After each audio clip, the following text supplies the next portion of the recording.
નમો વરિયંતાણમ નમો સિદ્ધાણમ નમો આયર્યાણમ નમો વજ્જાયાણમ નમો લોહે સૌવસાવણમ એસો પંચ નમુકારો સૌવ પાવપણાસણો મંગલાણમ ચ સવ્યેસી પરમમ વૈ મંગલમ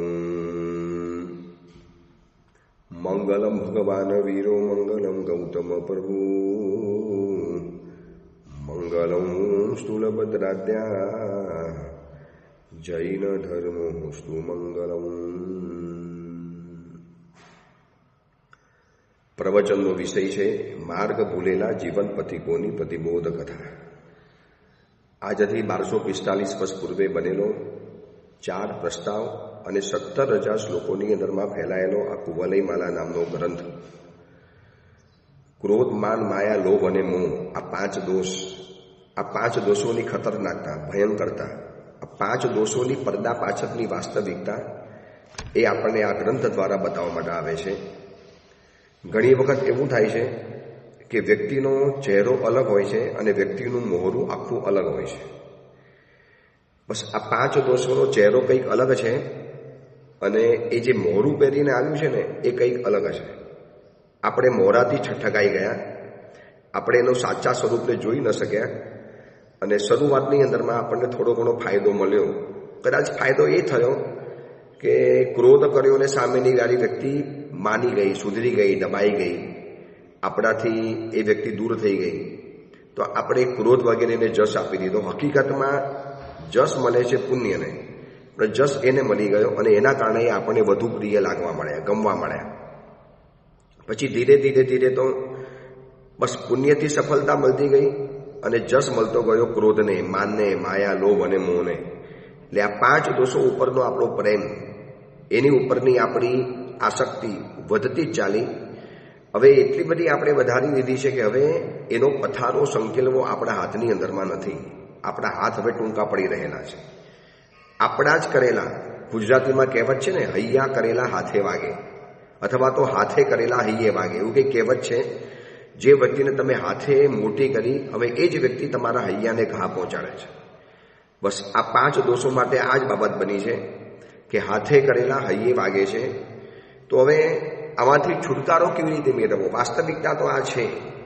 તો નિરાશ થવાની જરૂરિયાત નથી. આવા ગ્રંથોનો સ્વાધ્યાય, આવા પ્રવચનો, આવા પુસ્તકો, આવી કથાઓ અને આવા કરુણાશીલ ઉદારચરિત મહાત્માઓ આપણા જ માટે આવા ગ્રંથો બનાવીને ગયા અને એમને જે સત્ય સમજાવ્યું એ આપણને બહુ સરળ ભાષામાં, સહેલી ભાષામાં, સ્પષ્ટ ભાષામાં અને બહુ સીધી સોસરવી હૃદયની અંદરમાં ઉતરી જાય એવી ભાષાની અંદરમાં આપણને આ બધી વાતો સમજાવે છે.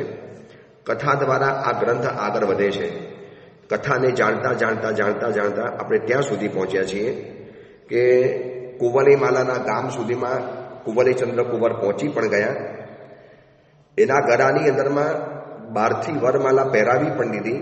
હવે મહેન્દ્ર કુંવર જે કુવલયચંદ્ર કુંવરને શોધતો શોધતો અહીંયા સુધી આવી પહોંચેલો છે અને એ મહેન્દ્ર કુંવર હવે આખી કુમારના ગયા પછી, કુવલયચંદ્ર કુંવરના ગયા પછી અયોધ્યા નગરીમાં શું શું બીના બની, શું ઘટનાઓ બની, વા પીછે ક્યાં ક્યાં હુઆ, વા પીછે માતા પિતા નગરજન સબકા ક્યાં હુઆ, એ બધી જ વાતો બતાવતા બતાવતા ત્યાં સુધી બતાવી દીધું કે રાજપોપટ આવી પણ ગયો.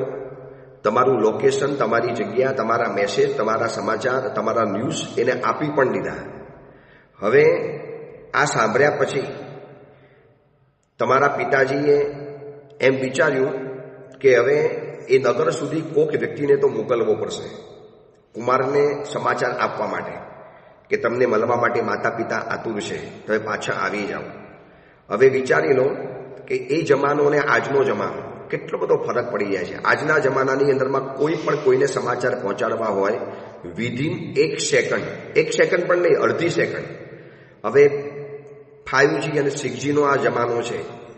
તમે મોબાઈલ ખોલ્યો, વ્યવસ્થિત જો ટાવર હોય, નેટવર્ક સારું હોય અને કંપની સારી હોય, તમે ફોન લગાડો, દુનિયાના છેડે રહેલા ઓસ્ટ્રેલિયા હોય, ચીન હોય, જાપાન હોય, કે ક્યાંક જ્યાં દુનિયાનો છેલ્લો છેડો હોય ને જ્યાં મોબાઈલનું નેટવર્ક પઠાયેલું હોય ત્યાં સીધો તમારો સંપર્ક થઈ શકે છે. એટલે વર્તમાન સમયની અંદરમાં સંપર્ક કરવા બહુ સહેલા થઈ ગયા.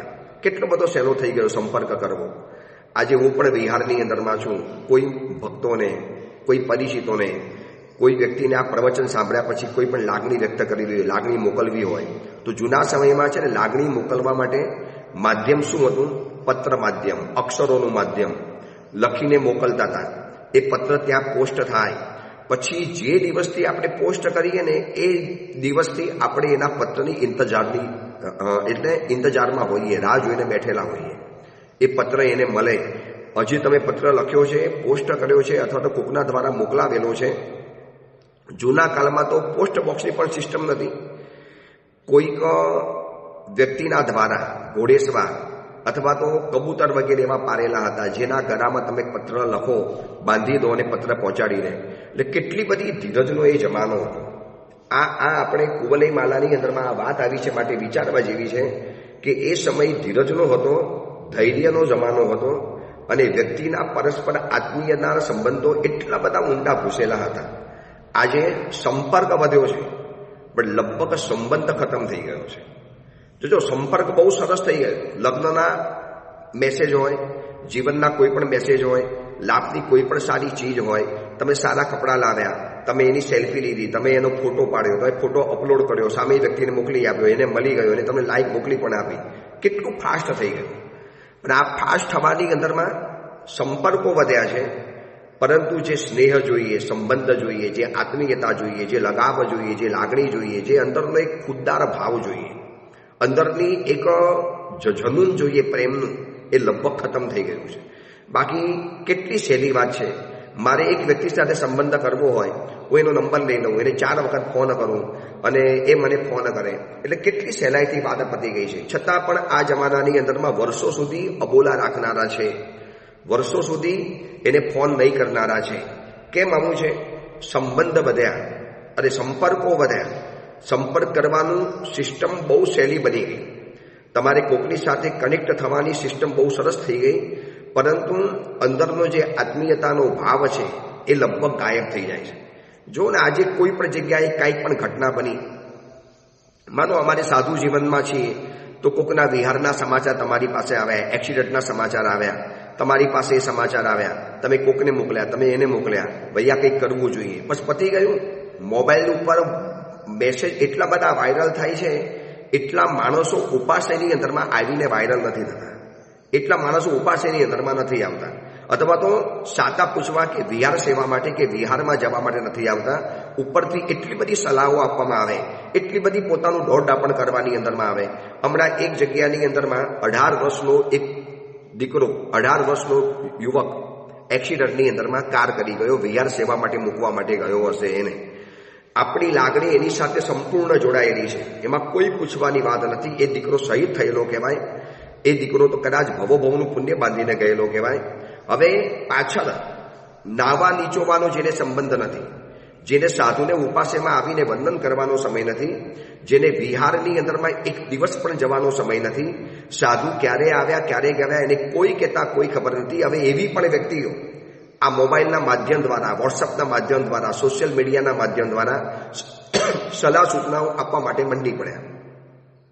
વિહાર વહેલો નહીં કરવાનો, હવે વિહારની સિસ્ટમ બદલવી પડશે, વિહારની પદ્ધતિઓ બદલવી પડશે, પછી વિહાર સેવકો તમને જોવા માટે નહીં મળે, પછી વિહાર સેવકના યુવકો મળવા માટે નહીં મળે, આમ થઈ જશે ને તેવું થઈ જશે. હવે એ વ્યક્તિને કહેવાનું કે દોસ્ત તું ક્યારેક ઘરમાંથી બહાર નીકળ્યો, ક્યારેક વિહાર સેવા કરવા માટે ગયો, ક્યારેક વિહારની વાસ્તવિકતાને તે જાણી છે અને એમને તમે સાધુઓને સલાહ આપવા માટે આવી ગયા કે વિહાર વહેલો નહીં કરવાનો, વિહાર મોડો કરવાનો, વિહાર પછી કરવાનો, વિહાર આગળ પાછળ કરવાનો, વિહાર આવી રીતે કરવાનો. જે વ્યક્તિ ગાડીમાંથી ક્યારે નીચે ઉતરતો નથી, જે વ્યક્તિ ખુલ્લા પગે ક્યારે રોડ ઉપર ચાલ્યો નથી, જે વ્યક્તિ પોતાના ગામનામાંથી નહીં દેરાસરથી ઉપાસેમાં ચાલીને જે નથી આવી શકતો, જે વ્યક્તિ દેરાસરથી ઉપાસે કે ઉપાસેથી દેરાસર જવા માટે પગપારા ચાલીને જવા તૈયાર નથી, જો पैदल कभी नहीं चला हो वो पूरी दुनिया को शिखामण देता है कि साधुओं को ऐसे विहार करना चाहिए. હમણાં મને એટલા બધા લોકોએ મેસેજ મોકલાવ્યા, ગુરુદેવ ઓલો એક્સિડન્ટ થયા પછી જો આવા મેસેજ આવ્યા છે, આવી રીતે વિહાર કરજો, આવી રીતે કરજો. દોસ્ત, ક્યારે વિહારની વાસ્તવિકતાને જાણવા માટે આવ્યા છો તમે? એકાદ પ્રસંગ બની ગયો. એ દીકરો તો પુણ્ય બાંધીને ગયો, શહાદત ઓરીને ગયો. બહુ તમને દયા આવતી હતી. તમે એના ઘરની અંદરમાં રૂપિયા મોકલવા ગયા. તમે એની મમ્મીને ક્યારે કીધું કે માં, ભલે તમારો એક દીકરો ગયો, અમે બધા દીકરા તરીકે તમે હાજર છીએ, આમ કંઈક કામકાજ કે જો એમ નહીં, સીધા તમે જઈને ગયા કે માં પૈસા રાખો, આટલી રકમ રાખો, ગમે ત્યારે અમને ફરી વાર યાદ કરજો, અમે તમારી સેવાની અંદરમાં હાજર છીએ. દીકરો તમારો ગયો છે ને એક ગયો છે, બાકી બધા દીકરા તમારા હાજર છે. એ કામ કોઈને નથી કરવું. એ કદાચ કરનારાએ કરી પણ લીધું હશે, જેને કોઈ આવી સલાહો નથી આપી, જે આવું કોઈ દોડધાપણ કરવા માટે નથી આવ્યા. મેં તમને કીધું ને કે આ મોબાઈલ અને આ ગૂગલ, આ કે આ યુટ્યુબ કે આ સોશિયલ મીડિયાના માધ્યમ દ્વારા બસ આવી લાગણીઓની ફેંકાફેંક, તદ્દન લુખ્ખી લાગણીઓ, કોરી સલાહ, જેને કોઈ અનુભવ નથી, એ દુનિયાનો પરિચય નથી, જે પગ પોતાની ગાડી દ્વારા નીચે ક્યારે ઉતરીને ચાલ્યો પણ નથી, જેને બૂટ અને ચંપલ સિવાય કોઈ દાડો પગ નીચે જમીનમાં મૂક્યો નથી. અને એવી વ્યક્તિઓ જ્યારે સલાહ આપવા માટે આવે, અમારા જેવા સાધુઓને જે જિંદગીભર ચાલે છે, જેને ચાલવા સિવાયનું અમારું કોઈ કામ જ નથી, અમે એક ગામડા ખૂંદતા આગળ વધીએ છીએ. અત્યારે ગિરનાર તરફ આગળ વધીએ છીએ. એવા નાના ગામડાઓમાંથી વિહાર પસાર થાય છે. એમ લાગે કે હજી પણ હિન્દુસ્તાનની અંદરમાં અસલ ગામડાઓ બચેલા છે, પ્યોર ગામડા, અસલ જે ગ્રામ્ય વાતાવરણ, જે રૂરલ એરિયા જોવા માટે મળે, અસલ જે પ્યોર વાતાવરણ, એ અમે જોઈએ છીએ. અને એ જગ્યાની અંદરમાં ન એક વ્યક્તિ જોવા માટે આવે, ન કોઈ વ્યવસ્થા કરવા માટે આવે. અને અજયનો દરબારો અને ભરવાડો જે અમને ગોચી પાણી વરાવે છે, એક જૈન શાવક અહીંયા દેખવા માટે નથી આવતો. નાના ગામડાઓની અંદરમાં બધા જ અજયનો અમારી ભક્તિ કરતા જાય છે. એમાં આ એરિયામાં ચોટીલા પછી જે વિહારો શરૂ થયા છે, એનું તો કદાચ હું તમને પ્રવચનમાં વર્ણન કરું ને કલાકોના કલાકો નીકળી જાય. દરબારના ઘરની અંદરમાં રહેવાનું. ગઈકાલે વિહાર કરતા અમે ગયા હતા સણોસરા ગામ. સણોસરા ગામની અંદરમાં એક દેવેન્દ્રભાઈ નામનો દરબાર છે. દરબાર એટલે અસલ જૂનો જે દરબાર કહેવાય ને, એની જે મોટી કોઠી તમે જુઓ ને, એમ લાગે કે અસલ દરબારોનો શું ઠાઠમાઠ હશે. અને એક પણ નયા પૈસાનો ચાર્જ લીધા વગર જેટલા પણ સમણી ભગવંતો આ ગિરનારથી સુરેન્દ્રનગર તરફના આ ટૂંકા રસ્તેથી જે પસાર થાય છે, આ બધાની ભક્તિ એ દેવેન્દ્રભાઈ કરે છે. એવી રીતે ભાડલાની અંદરમાં ગયા કે પછી આગળ જેટલા પણ ગામડાઓની અંદરમાં ગયા, કયો શાવક જોવા માટે આવ્યો, કયો શાવક ત્યાં આગળ સેવા કરવા માટે આવ્યો, જે સોશિયલ મીડિયા ઉપર એક્ટિવ છે, સોશિયલ મીડિયા ઉપર દુનિયાભરની સલાહો પાઠવે છે કે સાધુએ વિહાર આવી રીતે કરવાનો, આમ કરવાનો. સાચું કહું, આ સોશિયલ મીડિયાના કારણે આવા બધા છે ને સંપર્કો વધી ગયા, પણ અંદરનો જે સંબંધ, આત્મીયતા, જે એક લગાવ, લાગણી, એક પ્રેમ, એક જજ્બા, એક જુનૂન, આ બધું જ ખતમ થઈ ગયું છે. આ વાત નીકળી છે એટલા માટે બતાવું છું કે મોબાઈલ દ્વારા કોઈ સંબંધો સુધરી ગયા હોય, કે મોબાઈલ દ્વારા સંબંધોની અંદરમાં મીઠાશ ઉમેરાઈ ગઈ હોય. ઉલટાના મોબાઈલ દ્વારા તો સંબંધોમાં કડવાશ પેદા થઈ ગઈ છે. મારો ફોન તમે ન ઉપાડ્યો, મારો ફોન તમે જોયો છતાં પણ તમે ન ઉપાડ્યો. આજે તો એવી કેટલીક વ્યક્તિઓ મેં જોઈ છે, કેટલા યુવા યુવતીઓ મને વાત કરી છે, ગુરુદેવ અમે અમારા વોટ્સઅપની અંદરમાં જે મેસેજ આવે છે ને, એમાં બ્લુ ટીકની સિસ્ટમ બંધ કરી દીધી. એનું કેમ? મને કે સાહેબ, પછી એ બ્લુ ટીક જોવે ને એટલે પછી કે તે મારો મેસેજ જોયો છતાં પણ મને મેસેજ કેમ ના આપ્યો, મને જવાબ કેમ ના આપ્યો, રિપ્લાય કેમ ના કર્યો, સામેથી મને બીજો મેસેજ કેમ ના કર્યો. એટલે અમે કહી દઈએ, ભાઈ હજી જોયો જ નથી મેસેજ. હવે આટલી બધી સુધી જ્યારે વ્યક્તિઓને છુપા રહેવું ગમે છે, આટલી હદે વ્યક્તિઓને જ્યારે સંબંધોથી દૂર રહેવું ગમે છે, તો કોણ કહે છે કે આ મોબાઈલ દ્વારા સંબંધો વધ્યા, સંપર્ક વધ્યા? આ મહેન્દ્ર કુંવલીચંદ્ર કુંવરને કહે છે કે તમારા પિતાજીને થયું કે દક્ષિણના દૂર દેશની અંદરમાં કુંવલીચંદ્ર કુંવર ગયો છે, તમે એકના એક પુત્ર, દેવતાઓની માનતાઓ દ્વારા ઉત્પન્ન થયેલા પુત્ર છો. એટલે પિતાજીને મનમાં એમ થયું કે કોઈ પણ હિસાબે હેમખેમ દીકરાને પાછો લાવવો તો પડશે, જેને સમાચાર તો મોકલવા પડશે. તો કેવી રીતે સમાચાર મોકલવાના? હવે એ જમાનાની અંદરમાં આવું વોટ્સઅપ સાધન હોત, મોબાઈલનો સિસ્ટમ હોત, તો કુમાર પાસે પણ મોબાઈલ હોત. અહીંયા એના પિતાજી રણવર્મા પાસે મોબાઈલ હોત અને પૂછી લે, ક્યાં પહોંચ્યા, કઈ જગ્યાએ છો, સાદામાં છો ને, મજામાં છો ને, કંઈ કામકાજ હોય તો કહેજો. બસ આટલાથી વાત પૂરી થઈ ગઈ. આજે ઘણા પ્રવચન સાંભળનારા કે ઘણા ભક્તોના ફોન આવે છે, સાહેબ કંઈ કામકાજ હોય તો કહેજો. કામકાજ નહીં, તમારે સીધું આવી જવાનું અને ચીજ લઈને આવી જવાનું. પછી ગુરુદેવ લે કે ન લે એ વાત પછી છે. કામકાજ કેમ પૂછવાની અંદરમાં આવવાનું? સાહેબ કઈ જરૂરિયાત તો અમને બતાવો છો. એટલે સાધુ તમને બતાવવા માટે આવે, સાધુ એના માટે માણસ રાખે, સાધુ એના માટે માણસ પાસે મોબાઈલ વપરાવડાવે. તમે લઈને આવો. સાહેબ આ લઈને આવ્યો છું, આપને ખપ હોય તો વરો સાહેબ લઈને જ આવી ગયો છું. આ બોલવાનો જે શબ્દ છે ને, જરૂર હોય તો જ કહેજો, કંઈક કામકાજ હોય તો મને કહેજો, કામકાજ હોય તો જણાવજો. તદ્દન દુઃખા સંબંધો. આ મોબાઈલ પછી એક મોબાઈલ ક્યારે સંતોષ મળી લે. ગુરુદેવ મેં આપની સાતા તો પૂછી હતી ને, મેં આપને વંદન તો કરેલા હતા ને, ગુરુદેવ મેં આપને આટલું તો કરેલું હતું ને. એવા કેટલાય લોકોની ઓફર થાય છે અમારા સેવકભાઈને કે તમે છે ને એક કામ કરો ને, મોબાઈલ વોટ્સઅપની અંદરમાં વેબ કેમેરા ઓન કરો અને પછી ગુરુદેવને અમારે વંદન કરવા છે, બસ અમારે દર્શન કરવા છે. મેં મારી જિંદગીનો નિયમ બનાવ્યો છે કે આવી રીતે ક્યારેક કોઈની સાથે કોન્ટેક્ટને, ઠીક છે ફોન કરો, માણસ મને બોલીને હું માણસને કહી દઉં એ વાત બરોબર છે, ક્યારેક જરૂરી હોય તો સ્પીકર પણ વાપરી દઉં, પણ આવી રીતે વેબ કેમેરા દ્વારા કે પછી વોટ્સઅપ કોલ દ્વારા કે પછી સામે ફોટા દેખાય એવી રીતે નેવર ક્યારેય નહીં. આવવું તો વંદન કરવા માટે અહીંયા આવો, બસ દૂરથી માની લેવાનું, સંતોષ માની લેવાનો. આ છે ને સંપર્ક છે, સંબંધ નથી. અને એ જમાનો મોબાઈલનો તો હતો નહીં. માનો મોબાઈલનો જમાનો હોત તો કેમ આમ સીધો ફોન પતી ગયો, કુમાર ક્યાં છો, કઈ જગ્યાએ છો, લોકેશન ખબર પડી જાય, કઈ જગ્યાની અંદરમાં છે, સીધો ફોન થઈ જાય.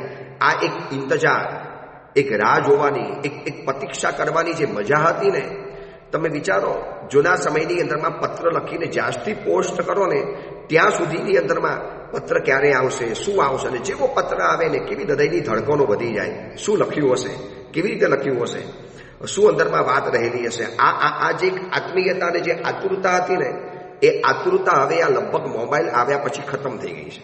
જે રોમાંચ, જે થ્રિલ, જે ધીરજ, જે પ્રતીક્ષા, એની પણ એક મજા હતી, એનો પણ એક આનંદ હતો.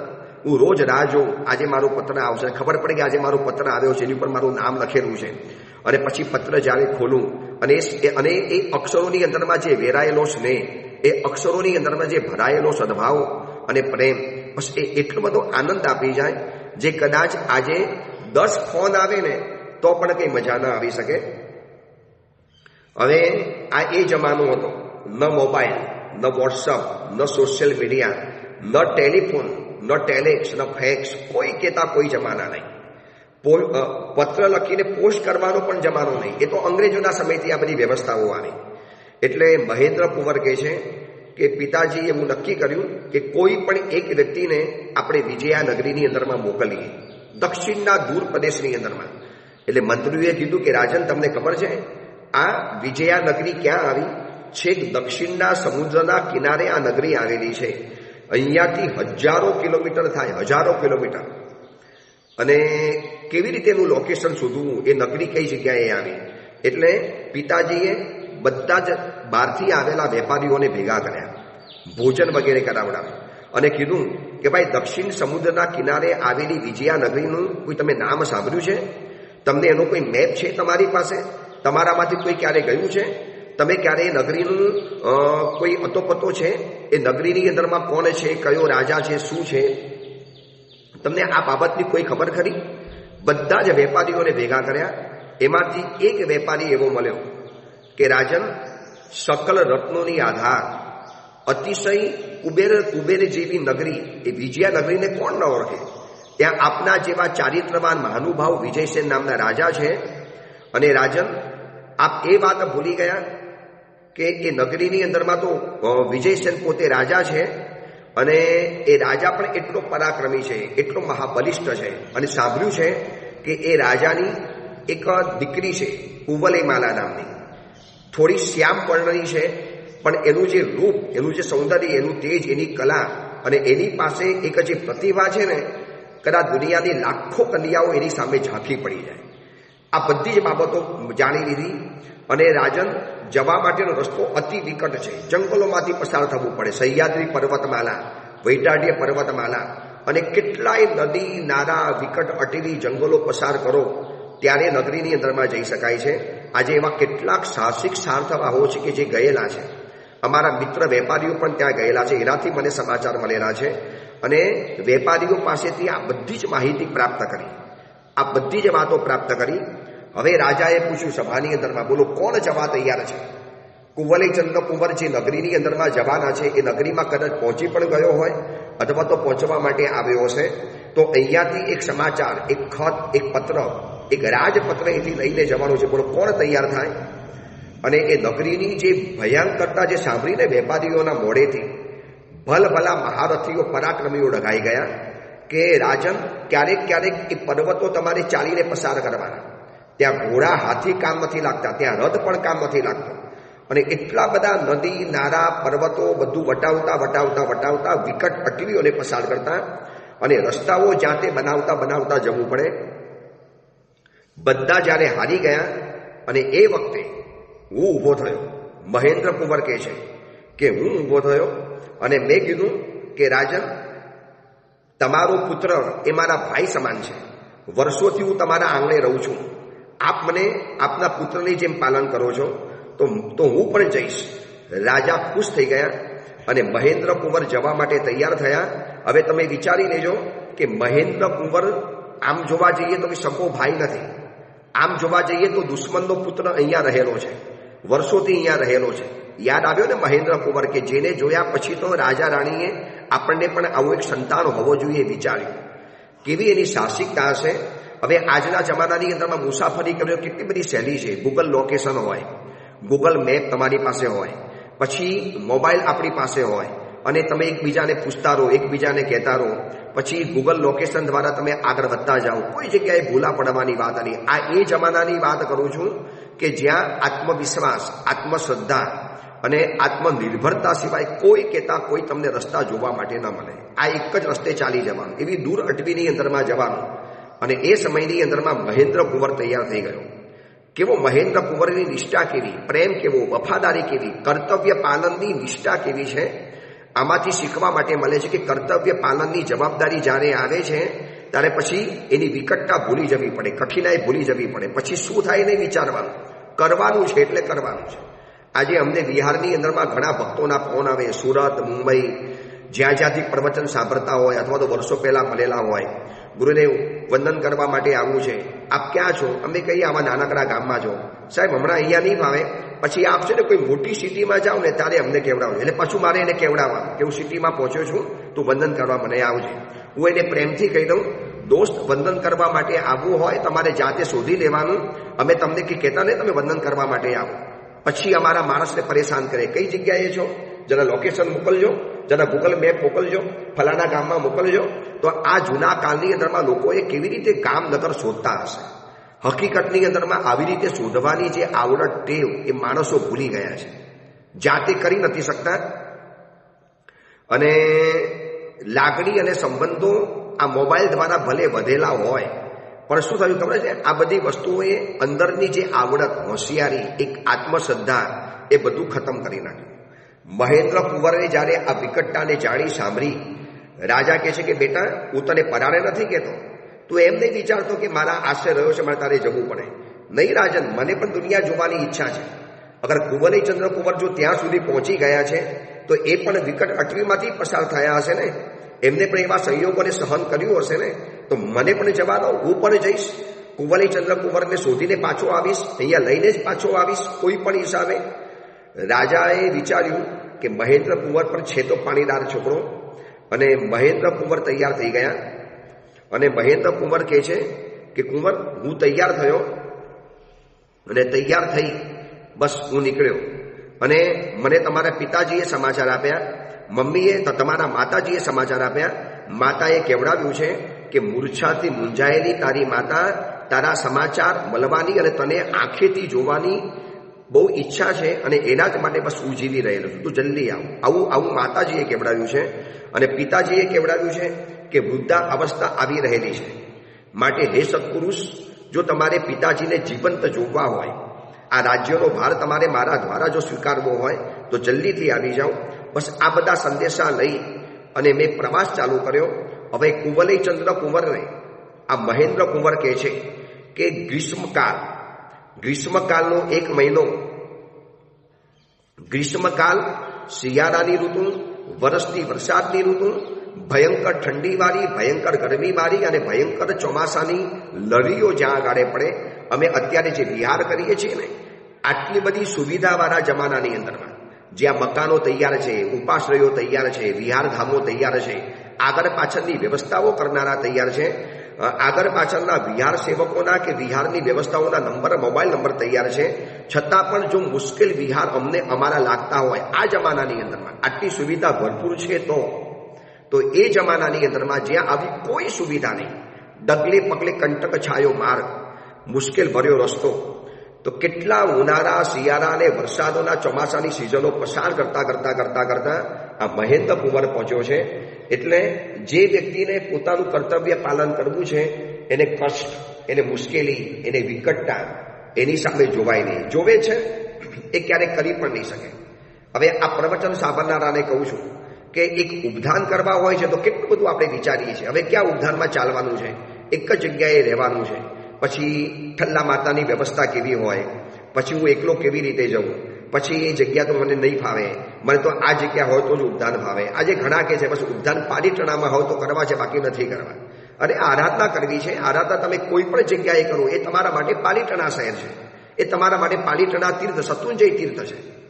એક ઘરમાંથી બહાર નીકળવા માટે માણસ કેટલું બધું વિચાર કરતો હોય છે અને નીકળે તારે કેટલી બધી સુવિધા સાથે. આજે મુસાફરી કરો છો, જર્ની કરો છો, કોઈ યાત્રા કરવા માટે નીકળો છો અથવા તો કોઈ મુસાફરી કરવા નીકળો છો, કેટલી બધી વ્યવસ્થા, કેટલી બધી વસ્તુઓ સાથે લેવાની. કેટલાક તો એના માટે સ્પેશિયલ શોપિંગ કરવા માટે નીકળે. છતાં પણ જો યાત્રાઓ વિકટવાળી લાગતી હોય તો એ જમાનાની અંદરમાં લોકો શું કરતા હશે, કેવી રીતે મુસાફરી કરતા હશે. અમે અત્યારે આ વિહારો કરીએ છીએ, ઠંડી જબરજસ્ત પડે છે અને અજાણી ભૂમકા, અજાણ્યા રસ્તાઓ, જિંદગીમાં પહેલી વાર ગામડાઓમાંથી પસાર થઈએ છીએ. એવા ગામડા છે. હું તમને એક વાત કરું, આ પ્રવચન હું એવી જગ્યાએ કરું છું ને, ભલે તમને પ્રવચન બરોબર સમયસર આવી જાય છે, પણ કેટલીક જગ્યાએ સાવ સાંકડી જગ્યા અથવા તો 2 પગથિયાની વચની અંદરમાં બેસવાનું, મારો સેવકભાઈ મોબાઈલ પકડી રાખે અને પછી મારે એવી રીતે બોલી જવાનું, એનું પુસ્તક મારે ખોરાની અંદરમાં રાખવાનું. ચોમાસું હોય તો એક અલગ રૂમ, ઉપર ટેબલ હોય, સામે મોબાઈલ રાખવાનું આખું સ્ટેન્ડ અલગ હોય અને એવી રીતે પ્રવચન થાય. આ એવી જગ્યાઓમાં હું પ્રવચન કરું છું ને, હું કદાચ તમને એનો વિડીયો વાયરલ કરું ને, તમને એમ થાય કે ગુરુદેવ આવી જગ્યાએ પ્રવચન કેવી રીતે આપ કરી શકો છો, કેવી રીતે કરવાનું મન થાય છે. એટલે જવાબદારી, કર્તવ્ય પાલન, નિષ્ઠા, આ બધું છે ને માણસને સંયોગોની સામે નથી જોવા દેતું. કરવું છે તો કરી લેવાનું, પછી એની બહુ વિચારણા નહીં કરવાની, કેમ થાય ને કેવી રીતે થાય. એક સંઘની અંદરમાં જવું હોય, એક નાનકડી ધર્મ આરાધના કરવી હોય, અરે એક નાનકડો બિઝનેસ કરવો હોય, એક કર્તવ્ય પાલન જ્યારે કરવું હોય તો કર્તવ્ય પાલનની સામે આવી બધી સંયોગોની, વિકટતાની ફરિયાદો ક્યારે પણ નહીં કરવાની. એટલા માટે ઉત્તરાયણ સૂત્રની અંદરમાં વિનય અધ્યયન, સૌથી પહેલો શ્લોક ઉત્તરાયણ સૂત્રનો, એમાં ભગવાન મહાવીરે પહેલું કીધું છે સંજોગા વિપમુક્કસ્સ. સાધક કોને કહેવાય? જે સંયોગોથી વિપરીત હોય, સંયોગોનો ક્યારે ગુલામ ન હોય. આવું મળે તો જ કરવાનું, આવું થાય તો જ ફાવે, આવું ગામ હોય તો જ ફાવે, આવી જગ્યા હોય તો જ પ્રવચન ફાવે. આ તો હું તમને વિડીયો નથી કરી શકતો. કદાચ મને ઘણીવાર મન થાય કે લોકોને બતાવું વિડીયો કરીને કે કેવી જગ્યાએ હું પ્રવચન કરું છું. સાંકડી જગ્યા, સાવ સાંકડી રૂમ, કચરાઓથી ભરેલી હોય, સફાઈ થતી ન હોય, એની અંદરમાં ક્યાંકથી ડોલ મળી જાય, ક્યાંકથી ખુરશી મળી જાય, એની ઉપર મોબાઈલ મૂકી લેવાનો ડોલ ઉપર અને ખુરશી ઉપર હું બેસું અથવા તો ક્યારેક નીચે બેસું, ક્યારેક ખૂણાની અંદરમાં જઈને પ્રવચન કરવાનું, ક્યારેક ટેરેસ ઉપર જઈને પ્રવચન કરવાનું. અહીંયા એટલી બધી નીરવ શાંતિ હોય છે ને આ ગામડાઓની અંદરમાં, એમ લાગે કે શાંતિનું મહાસામ્રાજ્ય આવા નાના ગામડાઓની અંદરમાં છવાયેલું છે. શ્વાસ લઈએ ને તો પણ શ્વાસનો અવાજ આવે, હૃદયના ધબકારા સંભળાય. ભર રાત, મધ્યરાત્રિના 12 વાગે જેવી નીરવ શાંતિ છવાયેલી હોય એવી શાંતિ અહીંયા સવારના 7, 8, 9 અને 10 વાગે જોવા માટે મળે. તમે વિચારી લો મધ્યરાત્રિની શાંતિ કેવી હશે. એક અલગ અનુભવ, અલગ દુનિયાના પરિચય કરતા આગળ વધે છે. એટલે ખબર પડે છે કે મહેન્દ્ર કુંવરે કેવી વિકટ યાત્રાઓ કરી હશે. અને આવી એક વ્યક્તિ, પ્રેમાળ વ્યક્તિ જીવનમાં મળી જાય તો જીવનમાં બીજું શું જોઈએ. એટલે એક વાત યાદ રાખજો, એક હિન્દીનું વાક્ય યાદ રાખવા જેવું છે, हम सफर वक्त को बदलने वाला होना चाहिए, हम सफर वक्त को बदलने वाला होना चाहिए, वक्त के साथ बदलने वाला नहीं. જિંદગીની અંદરમાં જો એવો હમ સફર મળી જાય ને જે તમારા સમયને બદલી નાખે, પણ સમય એ ન બદલાય. એટલે એ કે હું તમારી સાથે આવવા તૈયાર છું, પણ ક્યાં સુધી? તમે શહેરમાં હો ત્યાં સુધી, તમે સુરતમાં કે મુંબઈમાં હો ત્યાં સુધી. ગુરુદેવ આપ અમારા એરિયામાં નજીકમાં હો ત્યાં સુધી. ગુરુદેવ અમારા એરિયામાં પાછા અમારા સંઘના ઉપાસેમાં હો ત્યાં સુધી અમે તમારા હમસફર છીએ. વંદન કરવા માટે આવશું, સાતા પૂછવા માટે આવશું, ગોચી પાણી વોરાવવા માટે આવશું, ગોચી પાણીની વિનંતી કરવા માટે આવશું. તો ભૈયા એ તમે હમસફર સાચા નથી. હમસફર વક્ત કો બદલને વાલા હોના चाहिए, વક્ત કે સાથ બદલને વાલા નહીં. વક્ત બદલાઈ ગયો એટલે હમસફર બદલાઈ ગયો. આપ દૂર ગયા ગુરુદેવ, હવે વંદન કરવા નહીં આવી શકું, હવે પાછા આપ સુરત જલ્દી પધારશો, પાછા અમારા એરિયામાં પધારશો, અમારા ઉપાસેમાં પધારશો, અને એ વખતે વળી પાછું મને સમય મળશે ત્યારે હું વંદન કરવા માટે આવીશ. એટલે હમસફર વક્ત કો બદલને વાલા હોના चाहिए, વક્ત કે સાથ બદલને વાલા નહીં. આ એક મહેન્દ્ર કુંવર જેવો જો હમસફર મળી જાય ને, મહેન્દ્ર કુંવર જેવો કોઈ પણ સંયોગોની અંદરમાં. હમણાં એક તમને વાત કરું, અમારા મુંબઈના એક પરમ શ્રાવક છે અનિલભાઈ, પહેલા સાયરમાં રહેતા હતા, હવે ઘાટકો પર રહેવા માટે ગયા. શંખેશ્વરની યાત્રા કરવા નીકળ્યા હતા પરિવાર સાથે, આખી બસ લઈને નીકળેલા હતા. હવે અમે હતા સુરેન્દ્રનગરથી પણ આગળ વિહાર કરી લીધેલો. અમે સાવ નાના ગામડાની અંદરમાં હતા. હવે મને સેવકભાઈ ઉપર ફોન આવ્યો, ગુરુદેવ મારે વંદન કરવા માટે આવવું છે. ગુરુભાઈ તમારું શંખેશ્વર ક્યાં? અમે સુરેન્દ્રનગરથી પણ વિહાર થઈ ગયો અને નાના ગામડાની અંદરમાં છીએ, તમે કેવી રીતે આવી શકશો? ગુરુદેવ મારે આવવું છે ને, આપ ચિંતા નહીં કરો, હું મારી રીતે આવી જઈશ. મેં કીધું તમે આ ગામડામાં ક્યાંથી પહોંચી શકશો? હવે એને ક્યાંકથી શોધી લીધું કે વિરમગામથી આટલા વાગે ટ્રેન બરોબર મને આ જગ્યાએ પહોંચાડશે, અને એ જગ્યાએ ટ્રેન પહોંચાડવાની હતી. એમાં 1 મિનિટ માટે વિરમગામમાંથી ઉતરી અને ફલાણી જગ્યાની અંદરમાં જાય, ત્યાં એ ટ્રેન ચૂકી ગયા. હવે એક સરખા નામના 2 સ્ટેશન, એ ટ્રેન ચૂકી ગયા. હવે બીજો કોઈ હોત ને તો વંદન કરવાનું માંડી વાળા. મને કે સાહેબ 2.5 કલાક પછી મેં તપાસ કરી, બીજી ટ્રેન હતી, આપનો સાંજે વિહાર થઈ જાય, પછી હું કેવી રીતે આવી શકું? પછી મેં રિક્ષા પકડીને જ્યાંથી બસ મળતી હતી ત્યાં પણ ગયો, ફલાણી બસ બદલીને ગયો, અને છેલ્લે આપને વંદન કરવા માટે હું આવી ગયો. હવે ધ્યાનથી સાંભળજો, વંદન કરવા માટે આવ્યા એ દિવસે એમને 15મી ઓરીનું છેલ્લું આંબિલ હતું. આંબિલ કર્યું મોડું. મેં કીધું ભલા માણસ, તમારે આવી રીતે આંબિલ હોય, આવી દોડધામ કરવાની હોય, ટ્રેન ચૂકી ગયા હો તો વંદન કરવા નહીં આવવાનું. ગુરુદેવ વંદન કરવા હતા એ નક્કી હતું. જો સંયોગોનો ગુલામ હું બની જાઉં તો હું આપનો ભક્ત કેવી રીતે ગણાવું, હું આપનો શિષ્ય કેવી રીતે ગણાવું? અને એ દિવસે એ અનિલભાઈ ઉપર એટલો બધો પ્રેમ ઉપજ્યો કે માણસ આને કહેવાય, ભક્ત આને કહેવાય કે સંયોગોની સામે લડીને પણ વંદન કરવા માટે તો આવી ગયા. જે થશે તે થશે. 2 વાગે આવીને આંબિલ કર્યું, જે લુખ્ખું સુખ્ખું મળ્યું તે કરી દીધું ખાવા માટે. હવે શું મળે નાના ગામની અંદરમાં? નાના ગામમાં પણ આંબિલનું શું મળવાનું હતું? જે મળ્યું તે. અને પાછો આજેનું છેલ્લું આંબિલ, આવતીકાલે ઉપવાસ, અને પછી શંખેશ્વરમાં જઈને વળી પાછા પારણું કરવાના. અને આખો પરિવાર, બસ તો ત્યાં પહોંચી ગઈ છે અને એકલા વંદન કરવા માટે આવ્યા. આ છે ને શું કહેવાય, આવા મહેન્દ્ર કુંવર જેવો કોઈ માણસ જીવનમાં એક મળી જાય, સંયોગોની સામે લડી લે, જે તે થાય, પણ હું મારા મિત્રને, હું મારા ભાઈને શોધીને રહીશ. અને મહેન્દ્ર કુંવરે કહે છે કે કુંવર, હું બડાઈ નથી મારતો, પણ પિતાજી એટલા બધા ખુશ થઈ ગયા, મારી ઉપર 2 હાથ મૂકી દીધા. એમની આંખના 2 આંસુનું બુંદ મારા મસ્તક ઉપર પડ્યા. મને એમ લાગ્યું કે બસ પિતાજીએ જાણે કે આંસુના આશીર્વાદ આપ્યા છે. મેં તમારી માતાના આશીર્વાદ લીધા. તમારી માએ પણ કીધું, બેટા અમે થોડા સ્વાર્થી છીએ નહીં, કે અમે અમારા દીકરાની ખબર કાઢવા માટે અમે તને જોખમમાં મૂકીએ છીએ. માં એવું નથી, આપ તો ઉલટાના સારા છો કે મને દુનિયા બતાવી શકો છો, મને દુનિયા જોવા માટે મળશે, હું પણ દુનિયા જોઈશ. આ વર્ષોથી અયોધ્યા નગરીમાં રહું છું, તમારા ત્યાં તમારા પુત્ર વત રહું છું, તો મને પણ દુનિયા જોવા માટે મળશે. અને એમ કરતો વિકટ અટવી પસાર કરી. ભયંકર સંયોગો આવ્યા, ભયંકર પરીક્ષાઓ આવી, તાર તડકા આવતા ગયા. એવી જગ્યાઓની અંદરમાં ગયા, એવી જગ્યાઓની અંદરમાં હું રહ્યો છું. કેવી રીતે પહોંચ્યો છું મારું મન જાણે છે, પણ બસ આવી પહોંચ્યો. અને હજી પણ કુંવલે ચંદ્ર કુંવરને એ કુંવર પોતાની બીજી વાત બતાવવાનો છે. જે વાત છે એ વાત આપણે આવતીકાલે જાણીશું. પણ આટલી એક વાત, મહેન્દ્ર કુંવર જેવો જજ્બા, આત્મનિષ્ઠા, આત્મવિશ્વાસ અને આત્મનિર્ભરતા, સંયોગોની સામે લડીને પણ મારું લોકેશન હું શોધી લઈશ, મારા રસ્તે હું પહોંચી જઈશ, મારી મંજિલે હું પહોંચી જઈશ. જે થશે તે થશે. હું મારા સંયોગોની સામે, એટલે મારે સંયોગોનું બાનું નથી કાઢવું. સંજોગા વિપ્રમુક્ત, સંયોગોથી વિપ્રમુક્ત હોય, સંયોગોનો બાનું કાઢીને અટકી જનારા હોય, એ ક્યારે મહેન્દ્ર કુંવર બની નથી શકતા. આવો ઇતિહાસ પણ નથી રચી શકાતો. સાંભળતા કુંવલે ચંદ્ર કુંવરની પણ આંખો ભીની થઈ ગઈ. કે મહેન્દ્ર કુંવર તું કેવી રીતે આવ્યો? દોસ્ત, તું આટલા વિકટ સંયોગમાં પહોંચી ગયો, કંઈક થઈ ગયું હોત તો તમને પણ થઈ શકતું હતું, થવાનું હોતું તો, અને થવાનું હતું ઘરમાં પણ થઈ શકતું હતું. તમારા કારણે મને દુનિયા જોવા માટે મળી, મને આ જગ્યા જોવા માટે મળી. હું તો 1.5 મહિનાથી 1 મહિનો અને ઉપર 4 દિવસ થયા છે ત્યારથી અહીંયા આવીને બેઠેલો છું, અને રોજ રાજાને પૂછતો તો, પૂછી જો રાજનને, અને છતાં પણ તમારી ભાર નથી મળતી. પણ એક એવી ઘટના બની અને મને વિશ્વાસ બેઠો કે તમે આવશો જ. હવે શું બન્યું એ વાત જાણવા જેવી છે. એ વાત આપણે આવતીકાલે કરીશું. એ જ મંગલ કામના મંગલ ભાવના. જીનાગના વિરુદ્ધ કાંઈ પણ બોલાયું હોય તો મિચ્છામિ દુક્કડમ.